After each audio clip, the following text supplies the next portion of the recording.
వాళ్ళు మొత్తానికి దేవుడి నుంచి ఫస్ట్ సాంగ్ అయితే రిలీజ్ అయిపోయింది, ఫియర్ సాంగ్. మనం పాజిటివ్స్ గురించి నెగిటివ్స్ గురించి ఇన్ డెప్త్గా డిస్కస్ చేద్దాం. బట్ దాంట్లోకి వెళ్ళే ముందు ఫస్ట్ మనం ప్రోమో అయితే మనం డిస్కస్ చేయాలి. లిటరలీ అసలు ఫస్ట్ ప్రోమో వచ్చినప్పుడు ఫోన్లో చూస్తున్నా, ఎన్నిసార్లు విన్నా కానీ ఒక్క ముక్క అర్థమై సావాల. అంటే మనకి మొదట్లో ఉన్న ఆ మ్యూజిక్, ఆ బీట్స్ అనేవి తన ప్రీవియస్ వర్క్స్ రచట్ట, విక్రమ్, ఇవి మనకి మిక్సే ఉన్నాయి. బట్ వినటానికి భలే ఉంది, క్రేజీగా అనిపించింది. కానీ ఒక వర్డ్ చెప్పారు, అది ఎన్నిసార్లు విన్నా కానీ అర్థం కాలేదన్నమాట. సరే మనం ఇంకా ఇది పక్కన పెట్టేసి తర్వాత ఇంకా సిస్టంలో వర్క్ చేసుకునేటప్పుడు హెడ్ ఫోన్స్ పెట్టుకుని వర్క్ చేసుకుంటాను. సరదాగా సరే ఈసారి ఒకసారి విన్నామని చెప్పేసి విన్నా అనమాట. ఒక 2-3 సార్లు విన్న తర్వాత బాగా ఆల్ హేల్ టైగర్, ఈ డైలాగ్ నాయన దీనిక ఇన్ని తెప్పలు పడ్డా అనిపించింది. అంటే ఇక్కడ పాయింట్ ఏంటంటే మ్యూజిక్ అనేది లిరిక్స్ని అంత విపరీతంగా డామినేట్ చేసింది అనమాట. అంటే మనకు అర్థం కాని విధంగా మనకి డామినేట్ చేశారు. అండ్ మనం సాంగ్ విషయానికి వచ్చేస్తే positives and also negatives. First thing, song అయితే పెద్దగా అనిపించలేదు భయ, నాకైతే అసలు ఏమాత్రం నచ్చలేదు. వీళ్ళ స్టాండ్స్కి అయితే ఇట్స్ నాట్ పర్ఫెక్ట్ అని చెప్తారు. ప్రపంచంలో ఎవరన్నా కానివ్వండి, ఒక సాంగ్ని రిలీజ్ చేసేటప్పుడు పాటించాల్సిన మొట్టమొదటి రూల్ ఏంటంటే లిరిక్స్ అనేవి మనం ఎంతో కష్టపడి రాసుకున్నవి, పాడినవి ఆడియన్స్కి వినిపిస్తున్నాయా లేదా క్లారిటీగా అనేది చెక్ చేసుకోవాలి. దీంట్లో మనకి ప్రోమో లాగా ఇది కూడా అంత వచ్చిందనమాట. మ్యూజిక్ మొత్తం డామినేట్ చేసి లిరిక్స్ అనేవి మనకి సరిగ్గా అసలు అర్థమే కాలేదు. మొత్తం మ్యూజిక్ మనకి లౌడ్గా డామినేట్ చేసింది అనమాట. సో నేనైతే సేఫ్ సైడ్గా హెడ్ ఫోన్స్ పెట్టుకొని అట్లాగే విడిగా మళ్ళీ ఫోన్లో పెట్టుకొని రిపీట్స్ వేస్తూ ఎన్నోసార్లు విన్నాను. ఫోన్ అయితే వేస్తున్నమాట. మొత్తం మనకి మ్యూజిక్కే డామినేట్ చేసింది. లిరిక్స్ అనేవి అంత స్పష్టంగా మీకు వినపడు.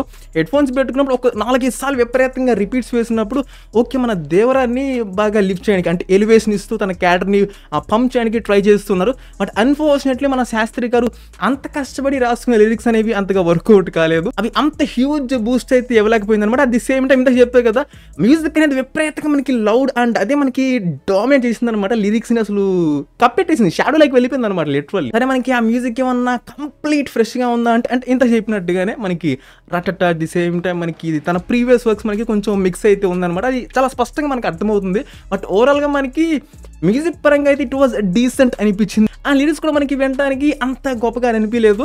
సరే ఉన్న దాంట్లో ఏదన్నా ఏదో ఒకటి దొరికింది కదా బ్రో అంటే ఒక 2 లైన్స్ అయితే ఉన్నాయి.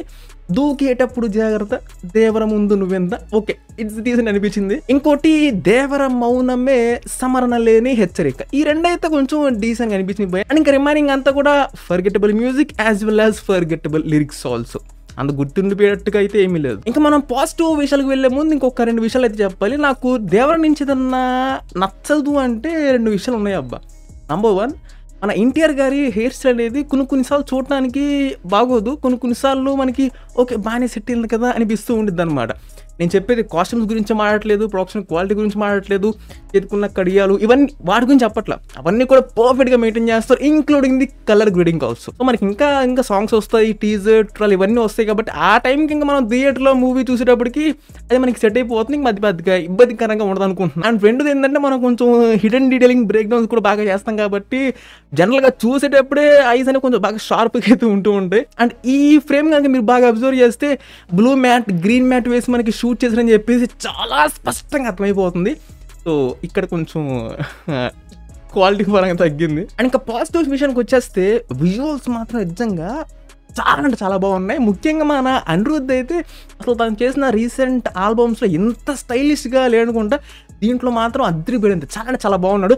ముఖ్యంగా ఈ కొన్ని ఫ్రేమ్స్ మాత్రం హైలైట్ అబ్బా, చాలా బాగున్నాయి. అండ్ మన ఎన్టీఆర్ గారి విషయానికి వచ్చేస్తే ఈ ఫ్రేమ్స్ మాత్రం చాలా బాగా అనిపించింది. ది సేమ్ టైం ఆ వెపన్ చూసారా, నేను మొదట్లో మనకి కొన్ని పోస్టర్స్లో మనకి చూపించారు కదా, సో ఓకే అది జస్ట్ మనకి ఇట్లా పట్టుకునేది మాత్రమే అనుకున్నా, కానీ మనకి చిన్నపాటి కొడవలుగా కూడా చేశారు. అంటే 2 విధాలుగా మనకి యూజ్ చేసినట్టుగా మనకి చేంజ్ చేశారు అనమాట. ఇది చాలా బాగుంది అనిపించింది. అలాగే మనకి ఆ షిప్లో విజువల్స్ అండ్ ఆ సముద్రంలో విజువల్స్ ఇవన్నీ కూడా చాలా బాగున్నాయి. సో ఇవన్నీ కూడా చాలా బాగా మెయింటైన్ చేశారు. సో అది పాజిటివ్, అది నెగిటివ్. సో అది విషయం అయితే సో ఓవరాల్గా చెప్పేది ఏంటంటే Devara first song, the fear song, it was in just a possible one, a forgettable music with forgettable lyrics also.